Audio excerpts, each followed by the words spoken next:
Guys, welcome to my channel. আজকে আমাদের বাড়িতে হচ্ছে মুড়ির ঘন্ট। তার জন্য আমরা গোবিন্দভোগ চালটাকে প্রথমে ভালো করে জল দিয়ে ধুয়ে নিচ্ছি। এইভাবে 2-3 বার ভালো করে জল দিয়ে ধুয়ে নিতে হবে। দেখুন বন্ধুরা, এইভাবে ভালো করে রোগড়ে রোগড়ে ধুয়ে নিতে হবে।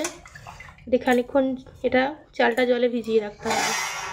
এভাবে জলে ভিজিয়ে রাখতে হবে বন্ধুরা। এরপর আমরা দুটো মাছের মাথা নিয়ে নিয়েছি। এটাতে আমরা নুন হলুদ একটু মাখিয়ে নেব। দেখুন বন্ধুরা, নুন হলুদ দিয়ে দেওয়া হলো। এবার এটাকে সুন্দর করে নুন হলুদটা মাখিয়ে নেব। দেখুন এইভাবে নুন হলুদটা মাখিয়ে নিচ্ছি। মাখিয়ে নিয়ে গ্যাসে কড়া চাপিয়ে আমরা এটাকে ভেজে নেব। দেখুন বন্ধুরা, আমরা গ্যাসে কড়া চাপিয়েছি। এটা গরম হয়ে গেলে তেল দিয়ে মাছের মাথাগুলো এবার ভেজে নেব। কড়া গরম হয়ে গেছে বন্ধুরা, এবার তেল দিয়ে দিচ্ছি এটাতে। দেখুন বন্ধুরা, আমাদের তেল গরম হয়ে গেছে। এবার মাছের মাথাগুলো এক এক করে ছেড়ে দেব।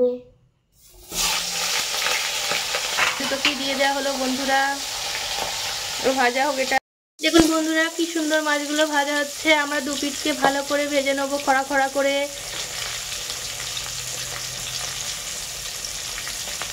একটু লো ফ্লেমেও করছি, হাই ফ্লেমেও করছি।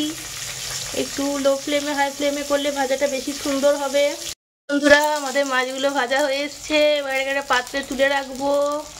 দেখুন বন্ধুরা, আমাদের মাছের মাথাগুলো সুন্দর করে ভেজে নেওয়া হয়েছে। এবার কড়াতে তেলটা যে গরম আছে, এটাতে একটা ফোড়ন দেব। ফোড়ন দিয়ে মশলাটা কষাবো। আমাদের তেলটা গরম হয়ে গেছে। এটাতে আমরা এবার তেজপাতা, শুকনো লঙ্কা, এলাচ, দারচিনি এগুলো সব ফোড়নে দেব।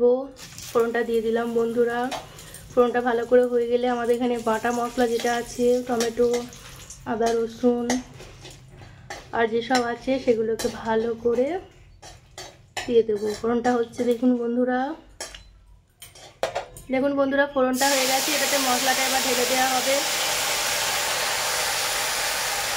দেখুন বন্ধুরা, একটু জল অ্যাড করা হলো। এর সঙ্গে এবার আমরা একটু হলুদ, নুন, লঙ্কা, জিরে অ্যাড করব। প্রথমে একটু হলুদ অ্যাড করলো, তারপরে একটু জিরে করা হলো, তারপরে পরিমাণ মতো লঙ্কা গুঁড়ো অ্যাড করা হলো, আর নুনটা একদমই পরিমাণ মতো দিয়ে ভালো করে এটা কষিয়ে নিতে হবে। তেল ছাড়া ছাড়া, একটু তেল ছাড়া হওয়ার আগেই চালটা দিয়ে দিতে হবে। দেখুন বন্ধুরা, কি সুন্দর ফুটছে। ঝোলটা ভালো করে ফুটে যাক। একটু তেল ছাড়া ছাড়া হয়ে গেলেই আমরা চালটা অ্যাড করব। এবার এটাতে আমরা গোবিন্দভোগ ভেজানো চালটা দিয়ে দিলাম। সব চালগুলো দিয়ে দেওয়া ভালো করে এবার একটু নেড়ে চেড়ে নিতে হবে। দেখুন কত সুন্দর কালারটা এসেছে। একটু হয়ে এলে তারপরে আমরা এটাতে মাছের মাথাগুলো দেব। তার আগে যে মাছের মাথাগুলো আছে দেখুন, এগুলোকে প্রথমে আমরা এখানেই ভালো করে ভেঙে নেব। দেখুন কীভাবে ভেঙে নিচ্ছি। দেখুন বন্ধুরা, ভালো করে এইভাবে ভেঙে নিতে হবে। ভালো করে ভাজা আছে তার জন্য খুব তাড়াতাড়ি ভাঙা হয়ে যাচ্ছে। এভাবে একটু এখানে ভেঙে নেওয়াই ভালো।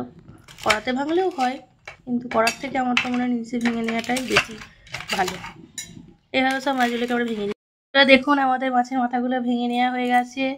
আর এদিকে কড়াতে যে চাল দেওয়া ছিল সেটাও অনেকটা ফুটে এসেছে। এবার আমরা মাছের মাথাটা দিয়ে দেব এই চালটার ভিতর। বন্ধুরা, এটাতে আমরা মাছের মাথা এবার দেব। এই যে মাছের মাথাগুলো দেওয়া হচ্ছে, ভাঙাগুলো দিয়ে ভালো করে একটু নেড়ে চেড়ে নেওয়া হচ্ছে। এটা নেড়ে চেড়ে দিয়ে একটু ফুটতে দেওয়া হোক। তারপর আমরা চিনি, নুনটা ফার্স্টে টেস্ট করব, তারপর চিনি দেব। এবার এটাতে পরিমাণ মতো চিনি অ্যাড করা হলো।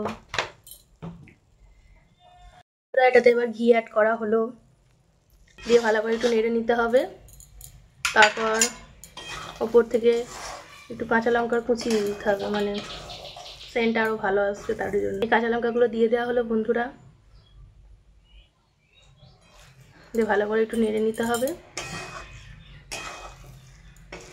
আমাদের মুড়ি ঘন্টটা হয়ে গেছে। এবার এটাকে সার্ভ করব। আমরা এবার একটা পাত্রে এটা আমাদের মুড়ি ঘন্টটা সার্ভ করব। দেখুন এইভাবে সার্ভ করা হচ্ছে একটা পাত্রে। সেন্টটা অসাধারণ বেরিয়েছে, কারণ গোবিন্দভোগ চাল আর বাড়ির ঘি ছিল, মায়ের হাতের তৈরি ঘি, ওই জন্য সেন্টটা আরও সুন্দর এসছে বন্ধুরা। দেখুন বন্ধুরা, পাত্রে সার্ভ করা হয়ে গেছে। এটা কেমন হয়েছে অবশ্যই আপনারা জানাবেন। আমার ভিডিও ভালো লাগলে সাবস্ক্রাইব করে পাশে থাকুন, আর এরকম নতুন নতুন রেসিপি এসে অবশ্যই আমাকে কমেন্ট করে রাখুন। আমার ভিডিও ভালো লাগলে একটু লাইক করে দিন। ধন্যবাদ।